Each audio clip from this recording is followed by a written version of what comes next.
এই পর্যায়ে যে ভাঙ্গে শীতকালে যদি নিশ্চিতে বস্তা হালায় কিংবা বলডার হেলায় বাঁধে তাইলে এটা কিন্তু থাহে। আর বর্ষাকালে হালাইলে ওই নিচ দিয়ে কখন তো কখনে বস্তা পরে এই ভাঙ্গা আবার ফিরে না ওই মনে করে না আবার সেই ভাঙ্গা শুরু করে দেয়।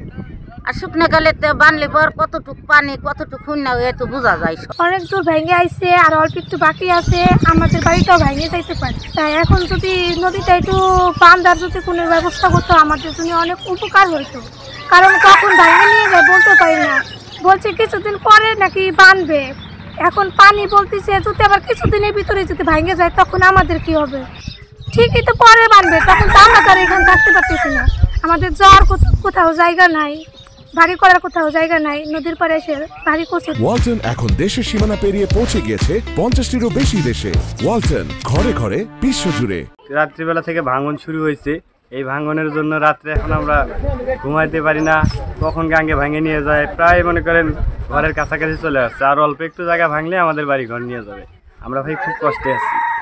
একজনের 2 ঘন্টা পিছনে গেছে, গরিব মানুষ। এরকম আমাকে ঘর থেকে হারিয়ে গেছে, 30-40 হাজার টাকা খেয়ে নিয়ে গেছে। রাত্রিবেলা ভাঙে গেছে। আমরা আরেকটু ভাঙলে আমরা কি অবস্থা হইতো আমাকে আসল্লাহ নিরাপত্তা আসল্লাহ। আমরা কি গাঙ্গের বাড়ি যেতাম না কি করতাম আল্লাহ আমাকে উঠেই জানে। আল্লাহ সাথে আমার পাওয়ার কোনো শক্তি নেই। এই অবস্থায় আছি আমরা। আল্লাহ নিব, কী করবো আল্লাহ উঠেই জানে।